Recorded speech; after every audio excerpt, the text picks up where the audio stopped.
and also a member of Politically, Córeit, the readeress, and Avelkilesh College, reporter for the readeress.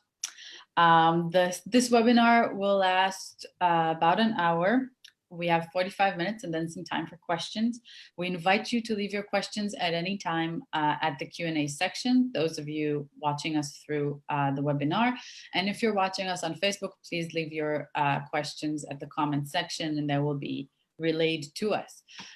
Also, I will let you know that the movie is streaming on the Docaviv website until the end of the month. So you can go and watch it there, which we are all for.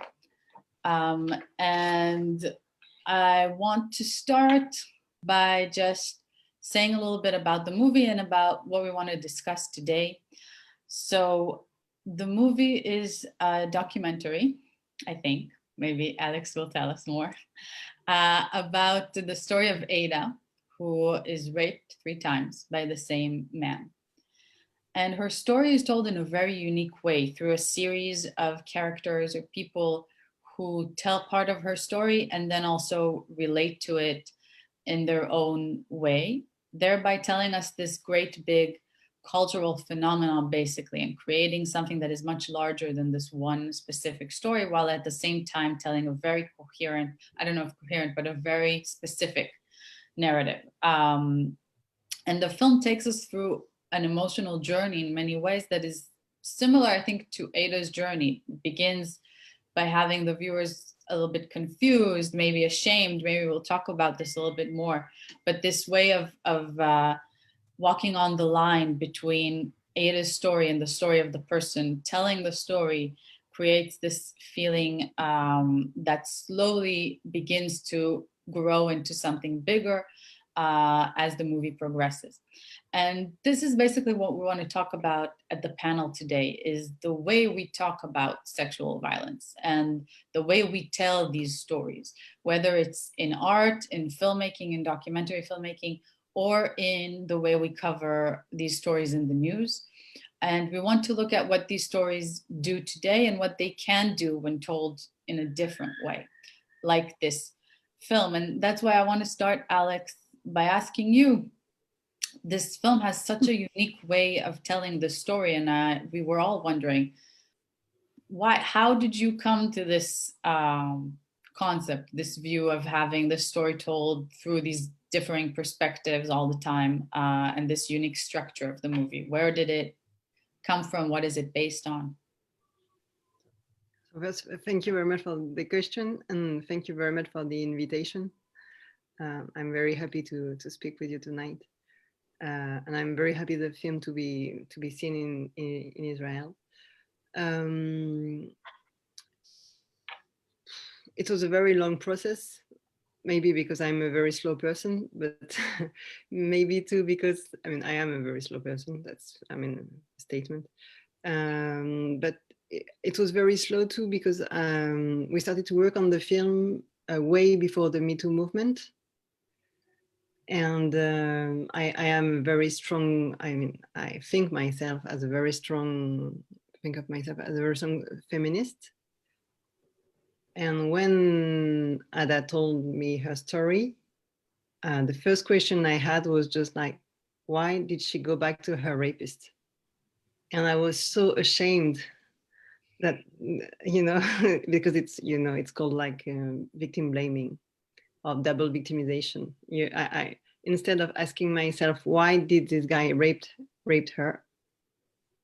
I immediately thought about her, you know, her guilt. So it was a beginning because, you know, I started to be a bit obsessed with this story, and I started to speak about it to my friends. And sorry, my answer will be very long. So you can just yell if it's too young and too long, okay? I will try to be quicker. And so I started to speak about this story to my friends. And I was really astonished to discover that many of my female friends told me that a similar story happened to them. And it broke my heart, like completely, because they never told me before.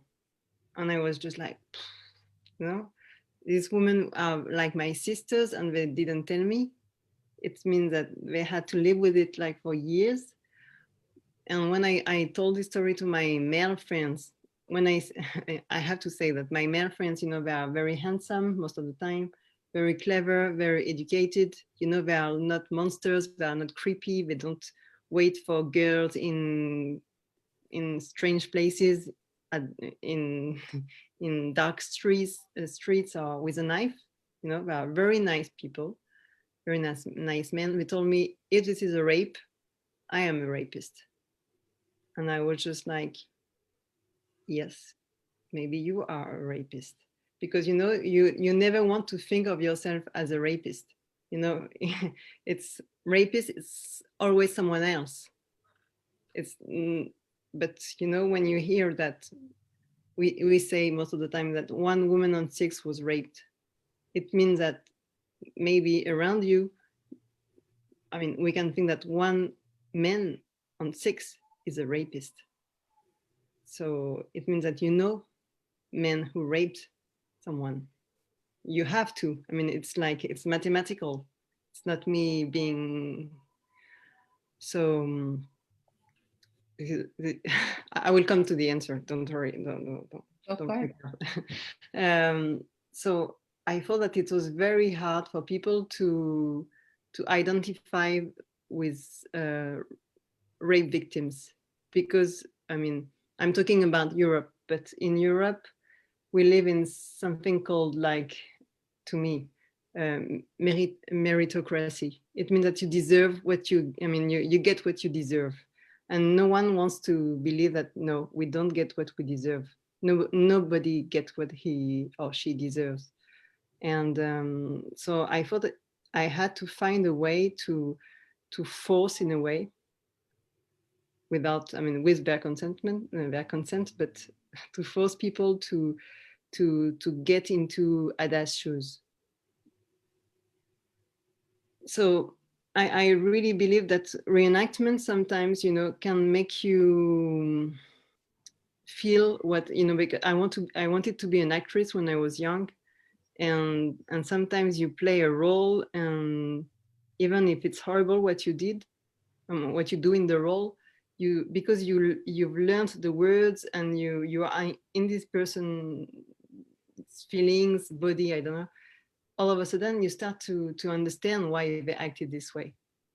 And so I thought that maybe the best way to play, I mean, to make this film was to ask people to play Ada's role, to be Ada. So then I had to find people who will be able to play Ada's role, and then I wanted them to tell me how this, I mean, what this experience did to them, how it echoed something inside themselves. And I had to find people who had something interesting to say about it. And if I staged this film that way too, I think it's because we were, as I told you, it was way before Me Too, and I was very afraid that if I asked Ada to speak in front of the camera, the reactions of the audience will be very violent and she will suffer again. So I didn't want that. I wanted to protect her. So I asked Ada, for 2 years, I recorded her because I don't know, you know, I don't know if you know, but there is a phenomenon called dissociation. I don't know if you heard about it. When you have a very, I mean, a trauma, it's like if your body, I mean, your mind was removed from your body, because if you stay in your body, I mean, if your mind keeps working, it just, I hope there is not any shrinks in the audience, but to be very, very quick, in order not to die from a heart attack, or in order not to burn your brain with hormones, your mind just stops working. And sometimes people, you know, when they speak about their trauma, the dissociation starts again. So Ada was like that. So when she started to speak about her story, it was just like if the timeline just broke, and I didn't understand. She was saying something that happened like 1 week ago, as if it happened like 10 years ago, and it was very confusing. So I had to recall her a lot to understand her story and to understand what it was really to be raped, if one can understand. But and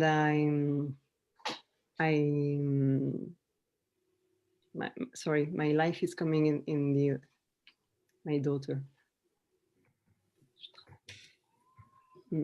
Sorry, excuse me. And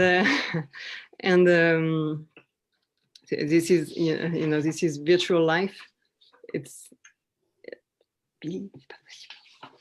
and what was I saying? Oh my God. Yeah, so I recorded her and I to write her story and to write 10 chapters, and I chose the 10 chapters. I'm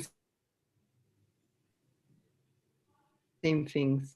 I'm in the same chapters, and then I started to look for people. Yeah, so I have to say that I pay people to learn the text, but not to speak about their own story.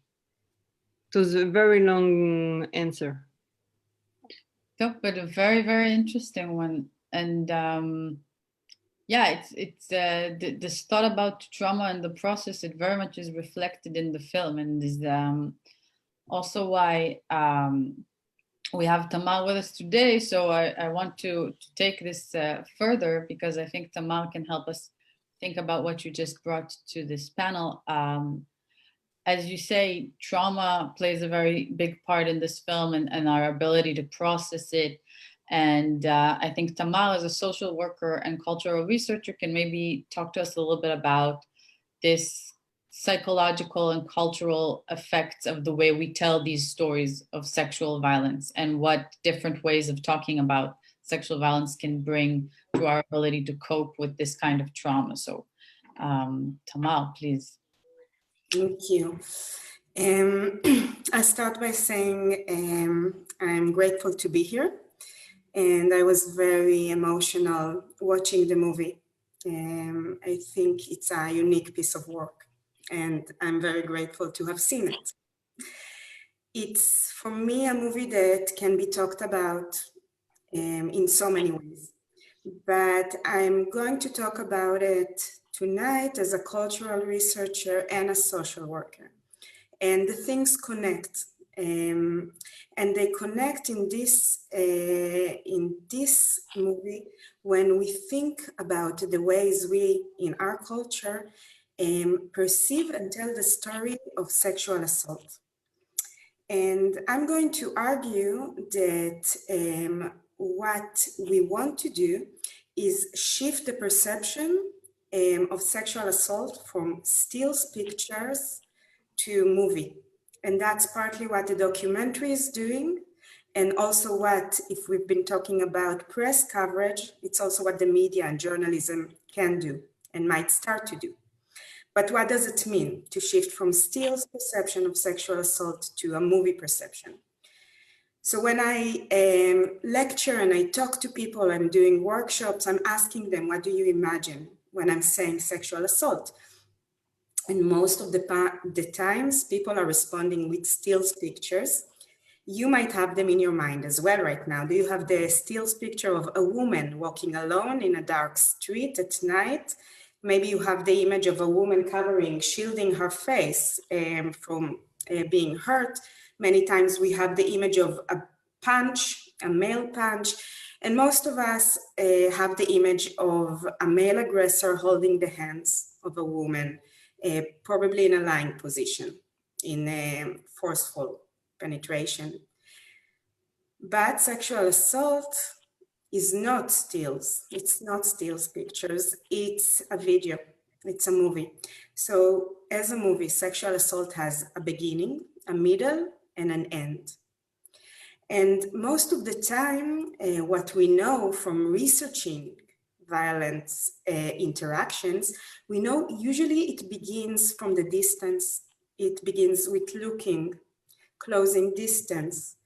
maybe trying to have a conversation, asking questions, having the conversations. Sometimes there's a touch. This is the beginning. In the middle, something changes. We're going to speak about that in a minute.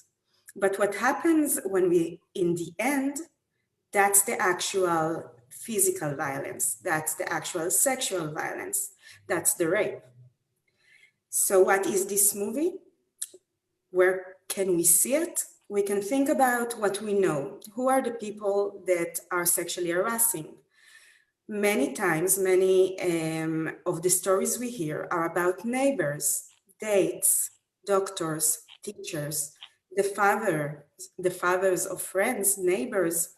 We now know that at least 1 out of 3 women is being harassed or assaulted throughout her life. More than 80% are being violated by a person they know. So let's think about that movie. It would start in a friendly way, wouldn't it? It's a person we know. It would start with a conversation. We're going to smile. We're going to be involved in an interaction that is familiar. It's close. But that's just the beginning. At some point in the middle, this interaction is changing and some kind of boundary is being crossed. It's no longer consensual, but at this point, consent is no longer asked for or given. From this middle point, the interaction is escalating, ending in the end of the movie with the actual rape or physical violence.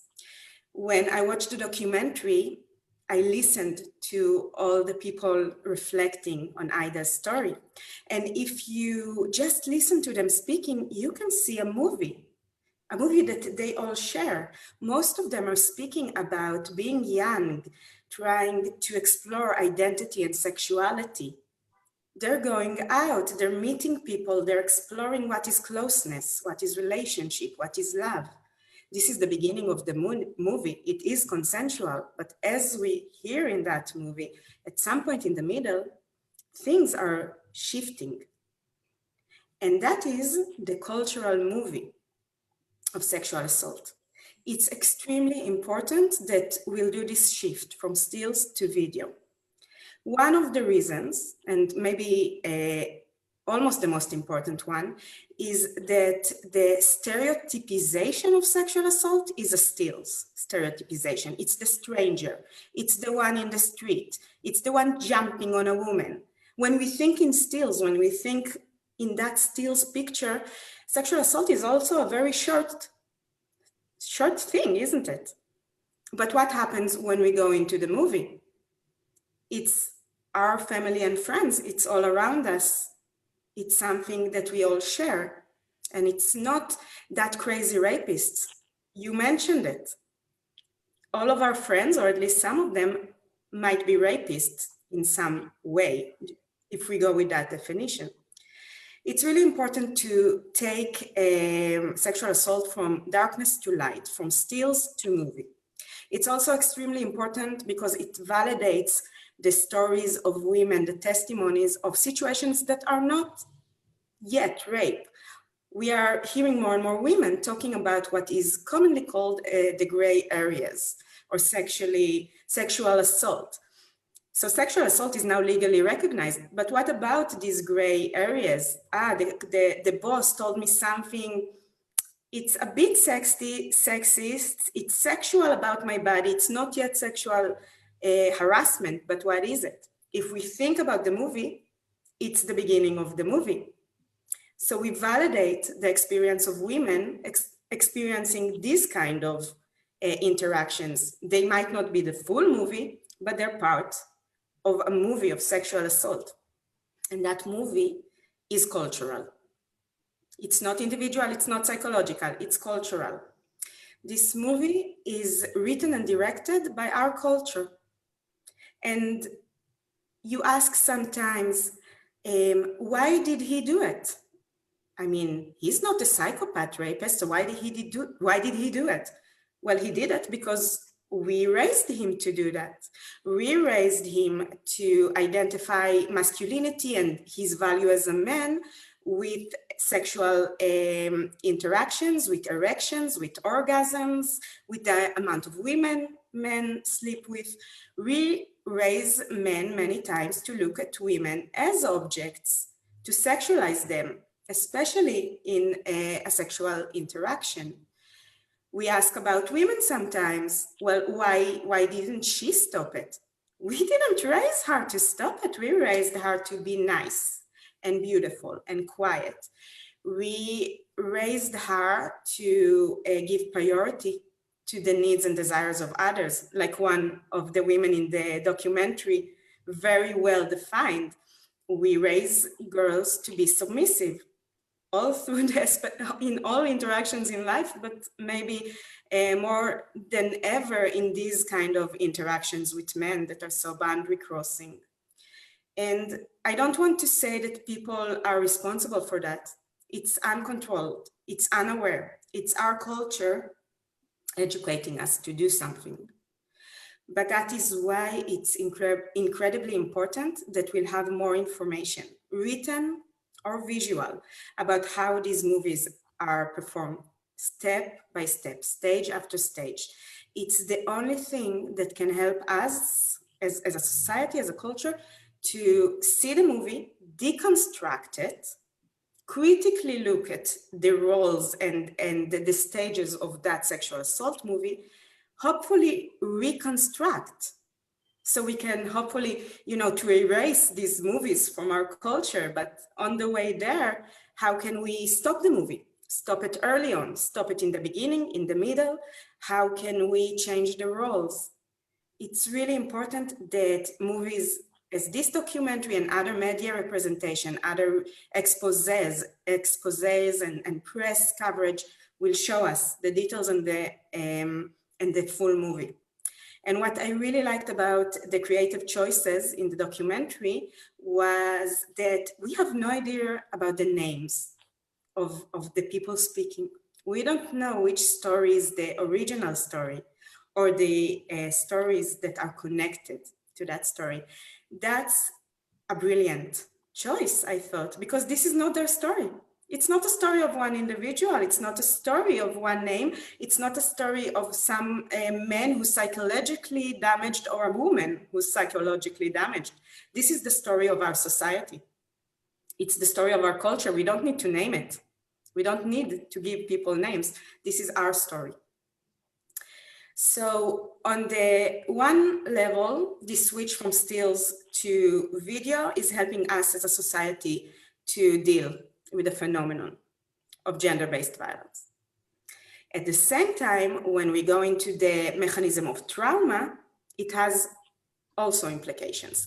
So in the DSM, or in the diagnosis world, traumatic event is an event that is outside of the range of normal experiences. It's really important because the range of normal experiences, that's not something nature created. We as a society created. So right now, sexual assault is an event that creates trauma and post-traumatic stress.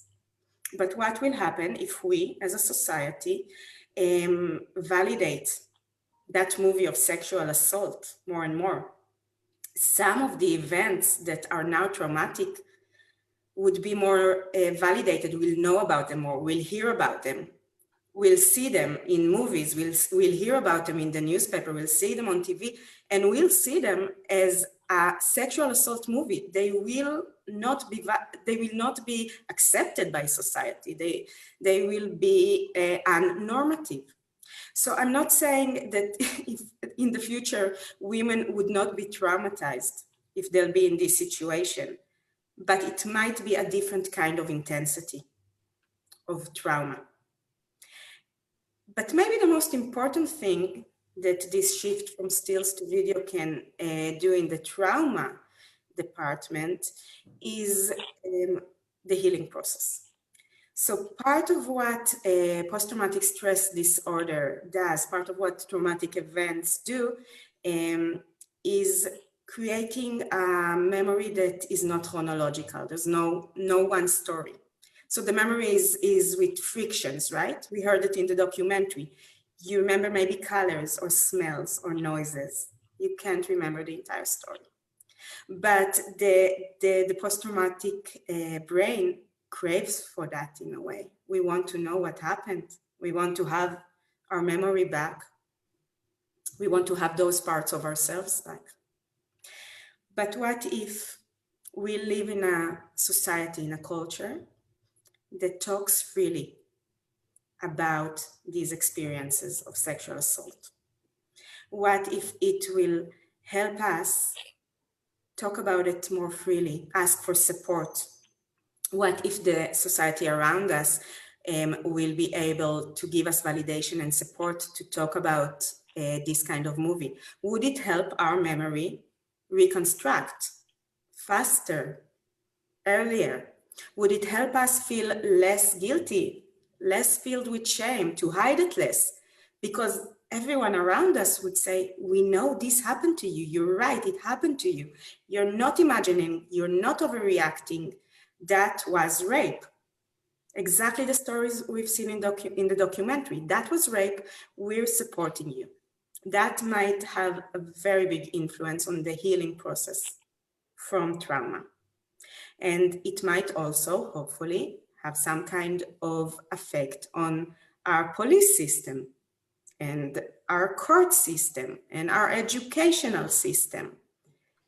There's a lot of potential here, I think, to shift this perception from stills to video. And I think the documentary really helps to do that, as I think that journalism can do that, and media can do that. And of course, our conversations can do that. Thank you so much, Tamar. It's such an interesting perspective, I think. And I want to go back to Aleks for a little bit to hear how much of, Tamar mentioned at the end of her talk about this cultural aspect of this phenomenon and the fact that it's a societal story and the fact that it's something that is embedded in our society, in our structures, in police, in education. And that is something that is very present in the film as it goes on. Like you said, you had these 10 chapters and you can see that some of them are these interactions with the systems around. And I was wondering how much you thought when creating this artistic film, you thought of in these political terms of there's this structure of the current system and I want to create something else. I want to think in a feminist way. Like you said, it was before Me Too. So I'm wondering, how much of it was there is an important story to tell and I want to tell it in an interesting way. But was there also some thought about there is a change I want to see, a systematic change, or there is something about bringing justice, bringing these stories to light, whether that was part of the thinking or if it was something that maybe later on you kind of looked and said, actually, this is something I see in the materials I have. No, I mean, I think I've always everything you do, everything you say is political. No, I'm not the first one to say it, but like intimacy is very political. So filmmaking is very political too, even if I try to be not political, I will be very political anyway. So yeah, as Tamar said, to me, rape is not about individuals. It's a global history. It's a political history. And if men think that it's okay to rape someone, and it's okay, for example, to rape their girlfriends or boyfriends or wives or I don't know. It's just because they are raised to believe it's okay.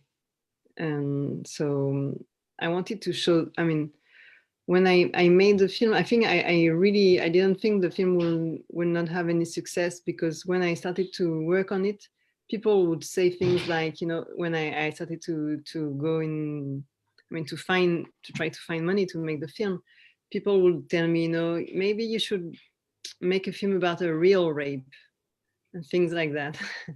So I thought that the film would not be seen, and I thought that if I was alone, so I thought that I would make the film for my sisters and my girlfriends.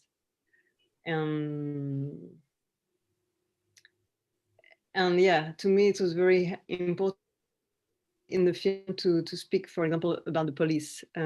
That's why maybe I will now speak about who is in the film. 3 of my best friends are playing in the film. But when I started to, at first I thought I would only ask actresses to be in the film, but I realized when I started to shoot that many of them they really didn't know what sexual assaults were. So they had a lot of stereotypes, and I thought it was very interesting to start from these stereotypes, but I wanted the film to go further, and that's why I started to look for people who will have something else to say about rape, like policemen, policewomen, lawyers, judges, I don't know, shrinks, nurses, doctors, sociologists, linguists, anyway, many people. And I thought it was very interesting because they had another point of view about what rape is. For example, the lady who speaks about when Ada lodges a complaint, she's a cop, and she was raped 2 times. And I thought it was very interesting because she's a bit, she's not what you could call a beauty, and sometimes people have this these stereotypes that you are raped only if you are like between 20 and 25 and you're very gorgeous. But I met women who were raped when they were like 85. So yeah, so the film, I wanted to speak about that because sometimes people think that you lodge a complaint and then your life is great because you said something that was very important for you in front of the society.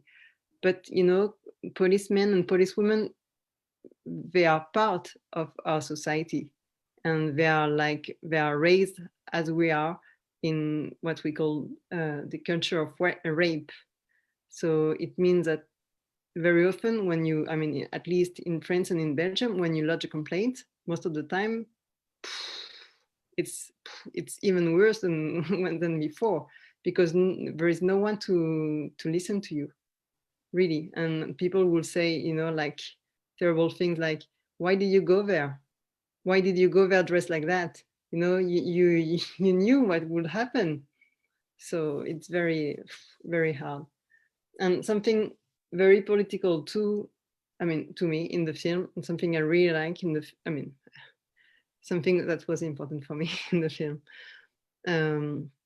When I started to make essays for the film, my God, I think I speak tonight. I speak English like in French we say like a Spanish cow, and really, I hope you understand what I say, because we understand. Anyway, when I started to work on the film, I asked many people, different people, to play Ada's role, and I realized that when a man plays Ada's role, when an old woman, or when a Black woman, when an Asian woman plays Ada's role, I didn't listen to them. The images that came to me were not the same. And I thought, oh my gosh, I thought I was very feminist. I thought I was very leftist. And I thought I disconstructed a lot. But no, because when a Black woman says a story and when a white woman says a story, I don't hear the same thing, which means that I have a lot of stereotypes to disconstruct still. You know, many people, for example, in the film, they realize that the same text is said twice, once by a man and once by a woman. And some people, they don't even realize it, because to them, it's not the same story when it happens to a man and when it happens to a woman. And it's very, I was really astonished to, you know, because sometimes many people told me, you know, that they were very shocked by the first guy who says that he raped his girlfriend. But when the gay guy says that he raped his boyfriend, it's just like normal, you know, because, you know, the stereotypes we have about gay people, you know, their sexuality may be a bit, you know, weird or something. So if they rape each other, it's like normal, you know. So yeah, to me, that in this way, the film is very political. And I don't know if a movie can change something. I mean, I hope so, but I hope so. But I was very surprised and very happy, because after seeing the movie, many men came to me to tell me that they gave a few calls after the movie to check if the girlfriends they had when they were like 20 were okay. So I thought, oh my God, if only one man just realized that maybe once he raped someone, it's just the beginning of something that to me is great. I don't know if I answered your question. Yes, you did. You definitely did. And I think it's it's a huge impact. And I think this change that we're seeing since Me Too is making a small impact in some ways. And that is also why I want to turn to Avekilish now. Because she is a reporter for The Readeress, and she was involved in our project about women in the media, and specifically about the way sexual violence is covered in Israeli media. And I think a lot of what Alex was talking about regarding what is happening in Europe is very, very similar to what we know is happening here. So I'm wondering, Avekilish, if you can tell us a little bit of background about how the news coverage of sexual violence has changed, if it changed, what we can see in that conversation, and how it relates to this film and this things that we've been talking about. Hi everyone. Hi Alex. I'll start by saying that really the movie it really shook me up. And I know I wasn't expected to have that kind of emotions, really disturbing emotions. I was just all the time wondering, you know, why she's doing what she's doing. And really that took me to really serious thinking of what is rape and how even us as a woman experience it, and how we can be judgmental towards other women. Saying that, getting back to Maya's question, so in the last few months in Politically, we were working on our final year project regarding the presence of women in the Israeli media. And we attacked the issue from couple points. And one of the aspects that we examined was how news media, how the journalism are covering and reporting cases of violence against women. And we looked back until like 5-10 years ago, and we saw some really interesting and positive changes. And that's that in the recent years, when the media is covering a story, they're not focusing on, you know, the religious aspect or the ethnical aspect of the victim and the attacker, which help to emphasize the, you know, the universality of the phenomenon. In the past, the focus was, oh, that a religious, you know, from Muslimic religion is doing X, Y, Z, that's, you know, killing women, that's a problem of a specific society, ethnicity, and group. And now when the traditional media is covering violence cases against women, you can see by the way they address the case by sharing past information regarding similar cases of violence against women. As a reader, you can see that it's a universal problem. It's a society problem and not a problem for just a specific part of the society. And in that aspect, I can say that it's a transformation from really, as Tamara said, you know, a stills picture to more a video one, while alternative news media such Politically and others are really ahead and leading by forcing us, you know, the people, the viewer, the readers, by presenting and showing cases of violence and sexual against women, you know, the cases where bad things happen in a normative situation, when you're on a date or at a party or just eating dinner with a friend of a friend. In those cases where, you know, the attacker, it's not a monster, it's someone rather, you know, familiar, someone that you trust in a way. And when Politically Correct in, you know, publish this kind of assault cases, there's so much, you know, media noise around it, because it confronts you with this liquid situation where rape, it's liquid, it's not something defined, you know? You know that something bad is happening, but you can't really define it. And that's motions that we, our society, are really, you know, struggle to understand, because it's forced us actually to deal with the most delicate layer of our society, that you know that our society and the way the society are structured force us, you know, enable us to experience these bad things in a normal, you know, environment and situation.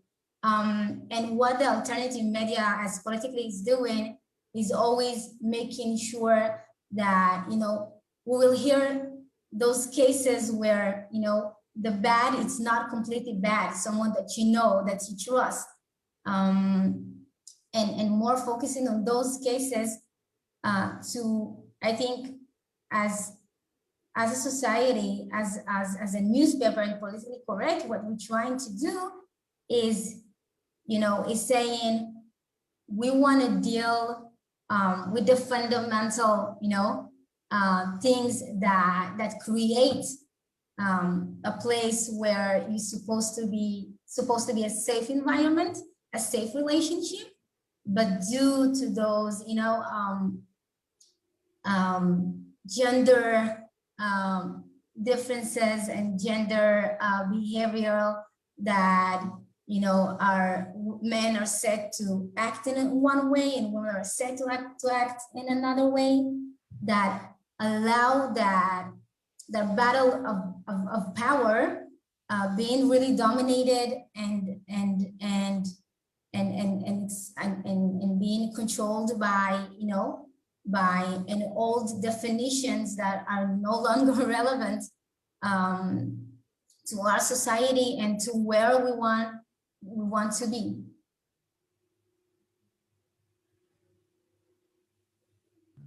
Thank you so much, Avelkilesh. I think one of the things Avelkilesh is pointing towards is really this slow shift that we're seeing, that telling these stories and telling more and more of these stories, and since Me Too, but also by alternative media and by documentaries such as this is always trying to broaden the conversation and bring more voices and normalize this thing.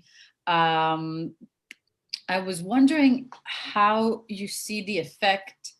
Actually, we have a question here from one of our attendees, so maybe I will take this question, and then if we have time, I will ask my my question as well. So one of our attendants has asked, "Thank you for this extraordinary film and for challenging our stereotypes and judgment. It is super interesting to hear you talk about the film, and I share your hopes that it could make a change. One obstacle might be that realizing you might have raped someone leads to immediate shame and denial. How do you think we can change the discourse and help people take responsibility?" It's a very good question, so thank you, anonymous attendee. And if you have more questions, please send them to us. Alex, I think it is for you, of course. Not only for me, but it's really An easy question for you. It's a very good question indeed. I don't think that. I think how to say. I think that Me Too was great, is still great, and really I thank God that I was on this earth when it happened. But I think the next step now is to try to include men in the discussion. I want to know what we think about it, and I want them to be able to speak about it freely. Because if only women make the move, we are only half of the population. We are only, in a way, half of the problem, if I can speak. So I mean, in this way. So we have to let them speak and to understand what is happening. It doesn't mean that we have to forgive them or we have to say it's okay, but we have to give them, a way to be different, a way to act different, a way to heal something if something can be healed. But I don't believe that throwing someone in prison would make any good change. So this is a huge problem now, because I think we have to imagine a way to enable men to speak without just forgiving them. Maybe we should forgive them. I don't know, or we could forgive them. Yeah, we could forgive them. But yeah, it's now. I think it's the very big challenge we have to face, is because we haven't invented anything yet that it's satisfying me.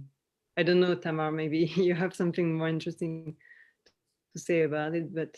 For example, in the film, it was very, very hard to choose to put men. If I could have, I think I would have like half of the men, half of the protagonists would be men. But it was so hard to find men who will agree to speak about it. And I know that the reactions of the audience were very hard for them. And so they were quite courageous and it was very hard for me, because I don't want to it was my aim was not to say that they were heroes, so it's very hard to find a way to listen to them without saying that, it's so great that they raped someone, now they are very courageous to say it.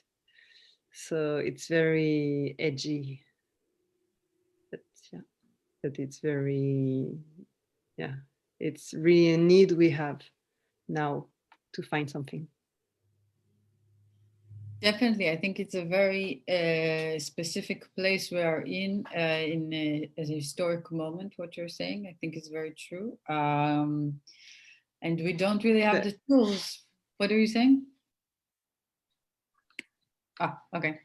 No, I'm just saying. For example, now I don't know. in the French cinema. Many very famous actors are accused to be rapists, and all of them, I mean, many writers, many politicians, and all of them, they say, I know I didn't do anything, you know, she's a liar.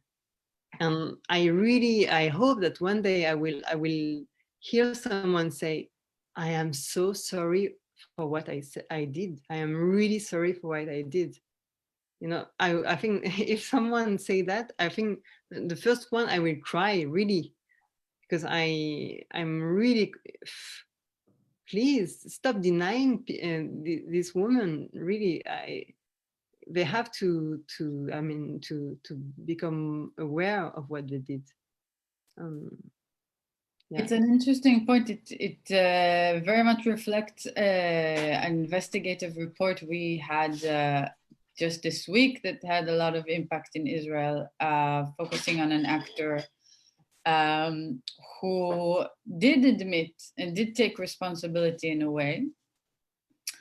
And I think it leads to an even further question of what do we think should happen, and very much is the problem of we do not have a court system we trust. We do not have someone to tell us let's do this, let's do that. So I don't.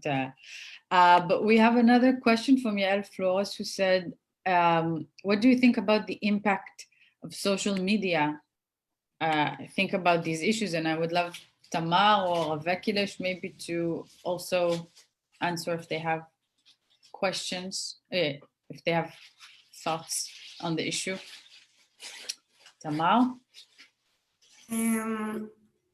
I think actually social media is touching also the change of narrative, but also, Alex, what you just commented on.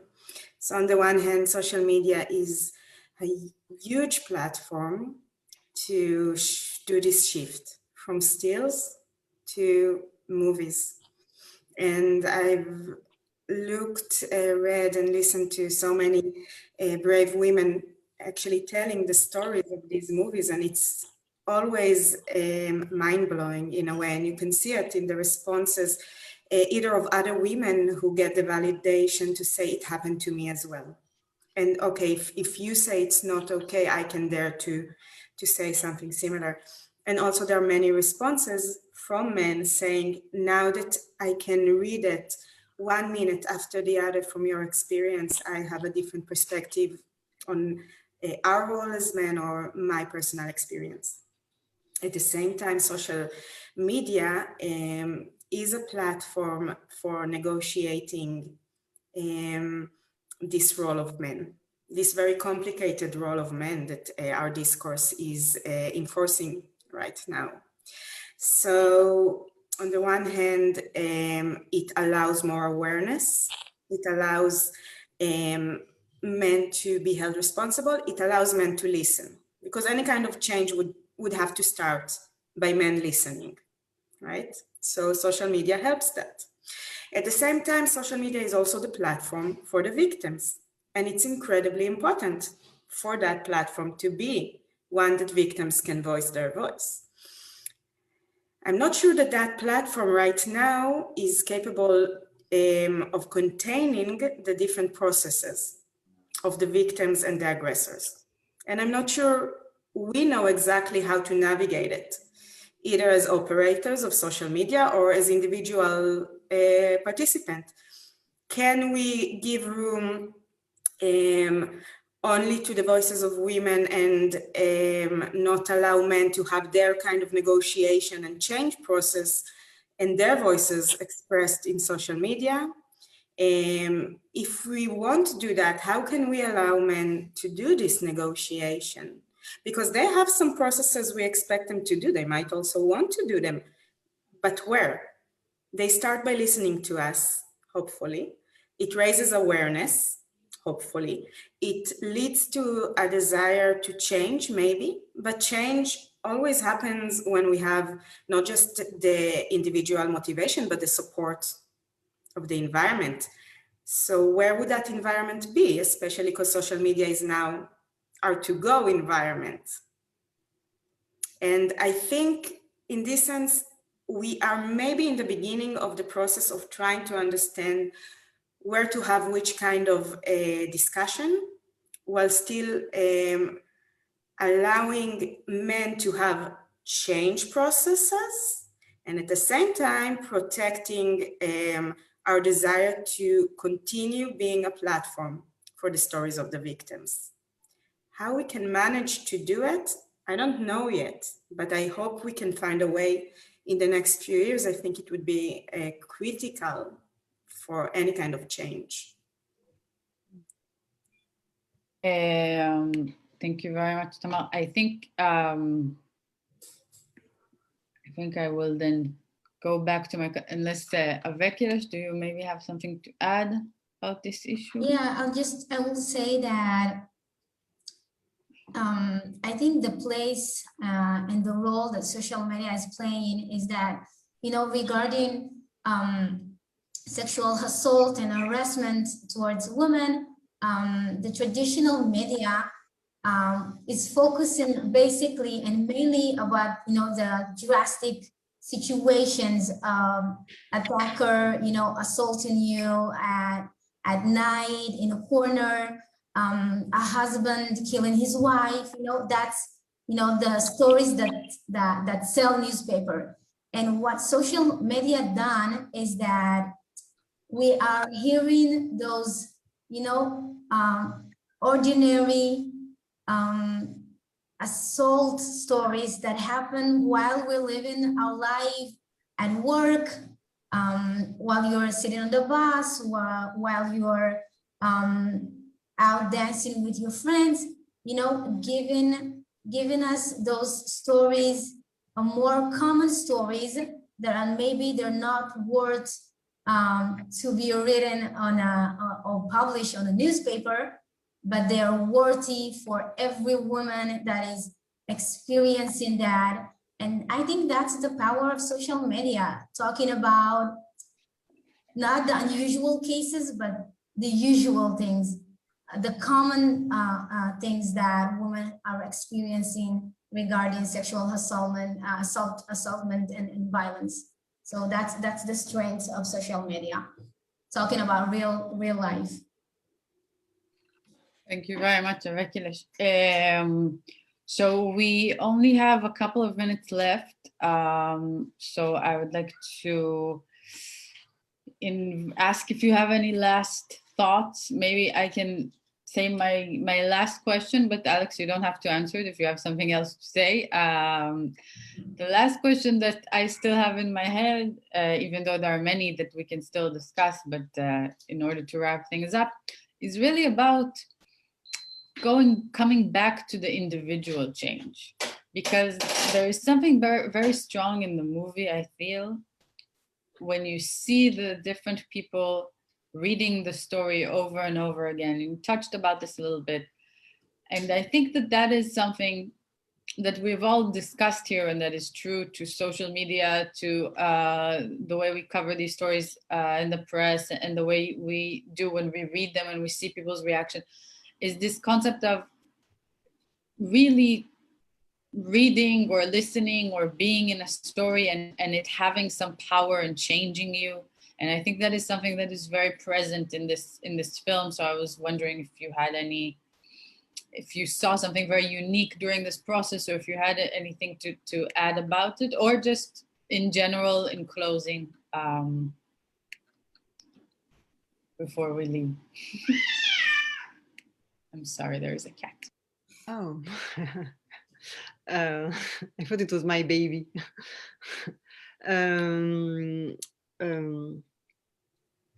I would have, much to say, but I think now, the next step, really, for me, is to try to educate myself, as Tamar said, to stop, for example, being polite, to stop being nice. When Ada says, I looked at at the time and I thought in 1 hour I will be gone. The huge question is, why didn't she leave the place before? Because, you know, she was raised up to be polite and nice and not to hurt anyone's feelings, especially if this person is a man. And now I try to educate myself to be, yeah, not to be just like a small, very nice little object. And I try to raise my kids, I mean, especially my daughter, not to be nice, not to be cute, just to be to be very rude if she needs to. And I hope I will try to raise my son to not to, I mean, to listen to what the other people say, not to, you know, to think that his desire is more important than anyone's desire. And I think too, I mean, to me, that's something I really want to start to explore, is desire. And you know, when you say we are a lot, I mean, we've been speaking about consent a lot these last years. And when you hear, I mean, consent, if I consent to I mean, to, I don't know, to have dinner with you, it's really mean that you you go to this dinner, but you don't really want to, you know, you just consent to go. And I think that now women has to focus on their desire, not on if they consent to give something that maybe they don't really want to give. And I think now, you know, because many men told me, you know, she didn't say no. Okay, just, of course she said no. She said no with her eyes, with her body, with everything. She said no. You know, you don't need to speak to say no. But I think the question is, did she say yes? And now I think that as women and as men too, we have to try to figure out what we desire really, like not what society thinks that we should desire, but what we desire. Yeah, that's all I have to say. Very well said. So thank you very much to all of our panelists. This was a very interesting discussion for me, and I hope for all of our listeners. And thank you very much for everyone viewing. And good night. Yes. Watch the movie. It's streaming until the end of the month on Doc Aviv's website. Have a good night. Thank you very much. Good night. Thank you. Bye. Bye.